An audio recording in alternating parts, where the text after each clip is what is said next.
வணக்கம். மாற்றத்தை விரும்பும் மக்களின் மாநாடு மிகப்பெரிய வெற்றி பெற்றிருக்கிறது. ஒட்டுமொத்த தமிழ்நாட்டை திரும்பி பார்க்க வைத்திருக்கிறது. ஆளுங்கட்சி, எதிர்கட்சி, உதிரி கட்சி, அல்ற சில்ற கட்சி, லெட்டர்பேடு கட்சி, எல்லா கட்சியும் மிரண்டு போயிருக்கு. நாம் தமிழர் கட்சியை பொறுத்த வரைக்கும் ஊடகங்கள் காட்சி ஊடகங்கள் தமிழ்நாட்டில் பாராமுகத்தோடு மாற்றாந்தாய் மனப்போக்கோடு நடத்தும். ஆனா நேற்றைய தினம் மாநாட்டு நிகழ்வுகளை ஊடகங்கள் காட்சிப்படுத்தியது. காரணம், தவிர்க்க இயலாத நாம் தமிழர் கட்சியோட பேரெழுச்சி. 5 லட்சம் பேராது கூடியிருப்பாங்க நேற்றைய தினம் மாநாட்டில். மிக குறைந்தது. மாநாட்டை எல்லா கட்சியும் நடத்தலாம், ஆனா நாம் தமிழர் கட்சி போல இப்படிப்பட்ட மாநாட்டை எந்த கட்சியாலும் இந்தியாவிலே நடத்த முடியாது. திமுக, அதிமுக பொதுக்கூட்டம் போட்டாலோ, திருமலை கூட்டம் போட்டாலோ, மாநாடு போட்டாலோ ஆட்களை திரட்டி வர்றாங்க. காசு கொடுத்து, சாராயம் கொடுத்து, சாப்பாடு கொடுத்து ஆட்களை திரட்டி வர்றாங்க. அப்படி ஆட்கள் திரட்டி வரப்பட்டாலும் கூட 8 மணிக்கு மேல பெண்கள்லாம் சளிப்படைஞ்சு அவங்க வெளியேறி போறாங்க. ஆண்களை பொறுத்த வரைக்கும் 9 மணிக்கு அவன் மதுவுக்காக வெளில போறான். ஒருவேளை மாநாடு முடிஞ்ச வரைக்கும் இருந்தா கூட மாநாடு முடிஞ்ச உடனே வாழை மரம் எங்க இருக்கு, வாழைத்தாரை பிடிச்சு தொங்கலாம்னு பாக்குறேன். கரும்பு எங்க இருக்கு, பிச்சுக்கிட்டு போலாம்னு பாக்குறேன்.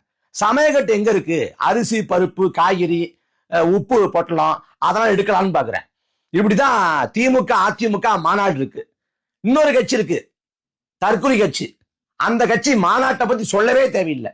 மாநாடு முடிஞ்ச பிறகு எப்படியும் ஒரு 10,000 நாற்காலியாவது, மிக குறைந்தது, மிக மிக குறைந்தது 10,000 நாற்காலியாவது காலி பண்ணிடுவாங்க. பண்ணி மேஞ்ச மாதிரி இருக்கும். அவ்வளவு மோசமா இருக்கும். அங்க ஒரு மாநாடு நடந்துச்சுங்கிற மாதிரி இருக்காது. ஏதோ போர் நடைபெற்று போர்ல மிகப்பெரிய சேதம் ஏற்பட்டது போல அந்த அடுத்த நாள் அந்த மாநாடு நடைபெற்ற இடத்த பார்த்தா இருக்கும். அப்படிதான் விக்கிரவாண்டி இருந்துச்சு, அப்படிதான் மதுரையும் இருந்துச்சு. எல்லாம் காதி துப்புனாங்க. அங்க கட்டுக்கோப்பு, ஒழுங்கு, நேர்த்தி, அந்த படை செருக்கு அப்படின்னா என்னன்னே தெரியாது. ஆனா நாம் தமிழர் கட்சியோட பொதுக்கூட்டம், திருமணை கூட்டம், ஆர்ப்பாட்டம் எல்லாத்துலயும் அவ்வளவு நேர்ச்சி இருக்கும், ஒழுங்கு இருக்கும், கட்டுக்கோப்பு இருக்கும், கண்ணியம் இருக்கும். 1,00,000 பேர் கூடினாலும் 1,00,000 பேரும் ஒரே அலைவரிசையில் நிற்பாங்க. வணக்கம் அப்படின்ன உடனே ஒட்டுமொத்த கூட்டமும் 5 லட்சம் பேரும் நிசப்தம் ஆவாங்க. அதே போல வீர வணக்கம்ங்கிறப்ப 5 லட்சம் பேரும் ஒரே குரல் எடுத்து ஓங்கி முழக்கம் வைப்பாங்க. அதுதான் நாம் தமிழர் கட்சி. இங்க தாவேக்காவோட மாநாட்டுக்கு போய் தண்ணி கிடைக்காம கழிவறை தண்ணியை குடிச்சாங்க. எப்படி பாருங்க, நாம் தமிழர் கட்சியோட மாநாட்டுல தண்ணி போத்தல் வைக்காம தனியா அதுக்குன்னு ஒரு குடுவை வச்சு எல்லாரும் கொடுத்தாங்க. எங்கேயும் குப்பை கீழே போடப்படல, எங்கேயும் குப்பை கீழே போடப்படல. அதுக்கு ஒரு ஒழுங்கு செய்யப்பட்டிருந்துச்சு. அதே போல இஸ்லாமிய சொந்தங்கள் நோன்பு வைக்க அதுக்கும் தனி இடம் ஒதுக்கப்பட்டிருந்துச்சு. முழுக்க முழுக்க அந்த மாநாடு முடிஞ்ச உடனே எல்லா உறவுகளும் அவங்களே நாற்காலியை அடுக்கி வச்சுட்டாங்க. அந்த நாற்காலிய அந்த வாடகைக்கு விடுவார்ல, அவங்க ஏற்றி கொண்டு போறப்ப சொல்றாங்க, எங்களுக்கு வேலையே இல்லை, அவங்களே அடிச்சு வச்சுட்டாங்க, எந்த நாற்காலியும் சேதாரமாகல, நாங்க இப்படி எல்லாம் பார்த்ததே இல்லை அப்படிங்கிறாங்க. ஏன்னா அவ்வளவு கட்டுக்கோப்பு, அவ்வளவு நேர்த்தி, அவ்வளவு ஒழுங்கு. நாம் தமிழர் கட்சியோட கூட்டங்கள்ல காவல்துறை எந்த வேலையும் இருக்காது. காவல்துறை என்ன பண்ணா, நாற்காலி போட்டு அலைபேசியை பார்த்துக்கிட்டு இருப்பாங்க, இல்ல கூட்டத்தை பார்த்து அவங்க ரசிச்சுக்கிட்டு இருப்பாங்க. அவங்களுக்கு வேலையே இருக்காது. 1,00,000 பேர் கூடியிருக்கக்கூடிய கூட்டங்களை கூட வேலை இருக்காது. அதே போல 5 லட்சம் பேர் கூடின நேற்றைய கூட்டத்திலையும் காவல்துறைக்கு பெரிய வேலையெல்லாம் ஒண்ணும் கிடையாது. பெரிய வேலையெல்லாம் கிடையாது. போக்குவரத்தை ஒழுங்கு பண்றது வேணா வேலையா இருந்துக்கலாமே ஒழிய பெரிய வேலை கிடையாது. அதே போல எந்த கட்சி கூட்டத்தில் இல்லாத அளவுக்கு நாம் தமிழர் கட்சி கூட்டங்கள்ல தான் புத்தக கடைகள் அதிகப்படியா போடப்பட்டிருக்கும். அதே போல நேற்றைய தினம் புத்தக கடை போடப்பட்டு அங்க 5 லட்சம் பேர் கூடினதால என்ன ஆச்சுன்னா, அலை சைகை, அந்த அலை சைகை கிடைக்கல. யாருக்கும் அலைப்படுத்தி பேச முடியல, யாருக்கும் இணையத்தை பயன்படுத்தி செய்தி போட முடியல. அதே போல இணையவழி பரிமாற்றமும் செய்ய முடியல. அப்ப அந்த சமயத்துல அண்ணன் சரவணன் தங்கப்பா அங்க நிறைய புத்தகங்களை போட்டு கடை போட்டு இருந்திருக்காங்க. அப்ப நிறைய பேர் புத்தகம் வாங்க பிரியப்பட்டிருக்காங்க. ஆனா பணம் அனுப்ப முடியல, கையில காசா இல்ல, இணையத்து வழியா அனுப்பலாம்னு பார்த்தா இணைய வேலை செய்யல. அப்ப அண்ணன் சரவணன் தங்கப்பா இந்தாங்க, நீங்க கொண்டு போங்க, நாளைக்கு அனுப்புங்க அப்படின்னு நம்பிக்கை அடிப்படையில் நிறைய பேருக்கு புத்தகம் கொடுத்திருக்காரு. அவங்க எல்லாரும் இன்னைக்கு போன உடனே இன்னைக்கு அண்ணன் அலைபேசி எடுத்து பாக்குறாங்களாம். வரிசையா அவ்வளவு பேரும் நான் புத்தகம் வாங்கிட்டு போனேன், இந்தாங்க காசு அப்படின்னு வரிசையா அனுப்பியிருக்காங்க. இப்படிப்பட்ட ஒழுங்க, கட்டுக்கோப்பை, கண்ணியத்தை ஒரு இராணுவத்துல கூட அப்படி இருக்குமான்னு தெரியல. அந்த அளவுக்கு கட்டுக்கோப்பு, ஒழுங்கு எல்லாம் அவ்வளவு கட்டமைக்கப்பட்ட, நேர்த்தியால் கட்டமைக்கப்பட்ட கூட்டம். அந்த கூட்டம் தான் எல்லாரையும் மிரண்டு பார்க்க வச்சிருக்கு, எல்லாரையும் வந்து மிரட்சியா பார்க்க வச்சிருக்கு. இங்க திமுக பொறுத்த வரைக்கும் இப்ப இந்த தேர்தல் அப்படின்னு தொடங்கின சமயத்துல இந்த தேர்தல் அந்த காய்ச்சல்பாங்கல்ல, இந்த தேர்தல் காய்ச்சல்னு ஆரம்பிச்ச உடனே இப்ப 1.5 மாசமா வாரத்துக்கு ஒரு மாநாடு போடுறாங்க. காசு பணத்துக்கு குறைவில்லை, பஞ்சமே இல்லை. ஏன்னா அடிச்சு வச்சிருக்காங்க, அல்ல குறையாத அளவுக்கு அடிச்சு வச்சிருக்காங்க.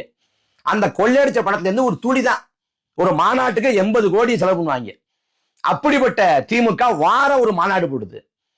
அந்த பக்கம் அதிமுக அவங்களும் ஏதாவது மாநாடு போடுறாங்க. கூட்டணி கட்சிகள் அவங்க மாநாடு போடுவாங்க. மத சார்பற்ற மாநாடு, சோசியலிசம் காப்போம் மாநாடு அப்படின்னு ஏதாவது ஒரு தலைப்புல மாநாடு போடுவாங்க. வாழ்வுரிமை மாநாடு, அப்புறம் வந்து மதுவிலக்கு மாநாடு அப்படின்னு ஏதாவது தலைப்புல மாநாடு போடுவாங்க. ஆனா முழுக்க அது பொது நோக்கத்துக்காக இருக்காது. ஒண்ணு திமுக கிட்ட வந்து தன்னோட பேர வலிமையை உயர்த்துவதற்கு, இல்ல அதிமுக கிட்ட பேர வலிமையை உயர்த்துவதற்கு அந்த படையை காமிச்சு, இந்த கூட்டத்தை காமிச்சு, இவ்வளவு கூட்டம் இருக்காங்க அப்படின்னு கூட்டத்தை காமிச்சு சீட்டையும் நோட்டையும் அதிகப்படுத்துவதை தாண்டி வேற எந்த நோக்கமும் இல்லை.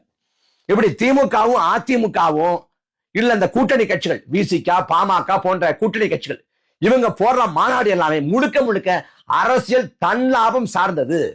ஆனா நாம் தமிழர் கட்சி நேற்றைய தினம் போட்ட மாநாடு ஒரு கட்சியின் மாநாடு அல்ல, ஒரு இயக்கத்தின் மாநாடு அல்ல, ஒரு அரசியல் தலைவரோட மாநாடு அல்ல, தமிழ் பேரினத்தின் மாநாடு. உலகம் முழுக்க பரிவாழக்கூடிய தமிழர்களுக்கான அரசியல் மீளெழுச்சி மாநாடு தான் நேற்றைய தினம் நடைபெற்ற மாநாடு. இந்த மாநாட்டுக்கு தமிழ்நாட்டிலிருந்து மட்டும் இல்ல, தமிழ்நாட்டுல எல்லா தொகுதிகளில இருந்து வந்திருக்காங்க. ஒவ்வொரு தொகுதிக்கும் அவ்வளவு ஒரு எண்ணிக்கையில, மிகப்பெரிய எண்ணிக்கையில வந்து வந்திருக்காங்க. ஒவ்வொருத்தரும் நேற்று பாக்குறப்ப மாநாடு வந்து 9:30 மணி வரைக்கும் நடைபெற்றுச்சு. 9:30 மணிக்கு அண்ணன் சீமானர்கள் வந்து தன்னோட பேச்சை நிறைவு செஞ்சாங்க. அண்ணன் சீமான் 1.5 மணி நேரம் பேசினாங்க. அந்த 1.5 மணி நேர பேச்சுல சமகால சிக்கல்கள், சமூக அவலங்கள், நாட்டு நடப்பு, திமுக அதிமுக செய்யக்கூடிய கொடுமைகள், அவங்க பாடக்கூடிய லாவணி கச்சேரிகள், அப்புறம் காங்கிரஸ் எந்த வகையில பிஜேபி மாற்று இல்லை, பிஜேபி எந்த வகையில காங்கிரஸ் மாற்று இல்லை, இப்படி எல்லாத்தையும் அந்த 1.5 மணி நேர பேச்சுல ஒரு கொள்கை பிரகடனம் போல எல்லாத்தையும், மொழி, இனம், வரலாறு, ஈழம் அப்படி எல்லாத்தையும் தொட்டு அந்த 1.5 மணி நேர பேச்சுல ஒரு கொள்கை பிரகடனம் போல அண்ணன் சீமான் கொடுத்திருந்தாங்க. அந்த பேச்சை வந்து 9 மணிக்கு முடிச்சாங்க. 9 மணி போல முடிச்சாங்க. 9 மணி போல முடிச்சு ஒரு அரை மணி நேரம் வந்து வேட்பாளர்களை வரிசையா அறிவிச்சாங்க. நான் வந்து அந்த மேடல உட்கார்ந்து பார்த்தேன். பார்க்கிற தருணத்துல பக்கவாட்டுல பாக்குறப்ப அண்ணன் சீமான் பேச்சை முடிக்கிற தருணம் வரைக்கும் வாகனம் வந்து கொண்டே இருந்தது. நாம் தமிழர் கட்சியோட கொடியை கட்டி வாகனம் வந்து கொண்டே இருந்தது. ஏன்னா பல பேர் இந்த போக்குவரத்து நெரிசல சிக்கி அவங்க வர தாமதமாகி 4 மணிக்கு 5 மணிக்கு வர ஆரம்பிச்சு காலைல பாக்குறப்ப கொஞ்சம் தான் வந்திருந்தாங்க. மாலை 4 மணிக்கு ஒரு கால்வாசி அரைவாசி நிரம்பி இருக்கும். முழுமையா நிரம்பல, அந்த இடம் வந்து முழுமையா நிரம்பல. ஆனா 6 மணிக்கு முழுவதுமாக நிரம்பி அதுக்கு மேல அந்த இடம் பத்தாம வெள்ள நின்று அதுக்கப்புறம் பார்த்தா சாலை முழுக்க இந்த படையப்பா படத்துல வந்து ரஜினிக்கு பின்னாடி நிறைய வாகனங்கள் நிக்கிறது போல வரிசையா காட்டுவாங்க. அது போல வாகனங்கள் வந்து படையெடுத்து நிக்குது. அண்ணன் சீமான் 9 மணிக்கு பேச்சை நிறுத்துறாங்க, நிறைவு செஞ்சாங்க அப்படின்னா 9 மணி வரைக்குமே நாம் தமிழர் உறவுகள் வந்து வாகனத்துல வந்து கொண்டே இருந்தாங்க. அவங்க எல்லாம் ஒரு போக்குவரத்து நெரிசல சிக்கிக்கிட்டு அவங்க வர முடியாம திணறி கடைசி நேரத்துல வரைக்கும் வந்தாங்க. அப்ப எப்படி பார்த்தாலும் 5 லட்சம் பேருக்கு குறைவில்லாது மிகப்பெரிய கூட்டம். நாம் தமிழர் கட்சியோட 15 ஆண்டுகள வரலாற்றுல இந்த கூட்டம் வந்து ஒரு என்ன சொல்றது மணிமகுடம் அப்படின்னு சொல்லலாம். அந்த அளவுக்கு கூட்டம். இன்னும் சொல்ல போனா நாம் தமிழர் கட்சி குறித்து ஏகப்பட்ட கருத்துருவாக்கள் செய்யப்பட்டுச்சு. நாம் தமிழர் கட்சி இருந்து அவர் போயிட்டாராம், நாம் தமிழர் கட்சியில இவரு போக போறாராம், நாம் தமிழர் கட்சியில கூடாரம் காலி ஆயிடுச்சு, கூண்டோடு காலியாயிட்டாங்க, கூண்டோடு போயிட்டாங்க அப்படின்னு ஏகப்பட்ட கருத்து உருவாக்கங்கள்.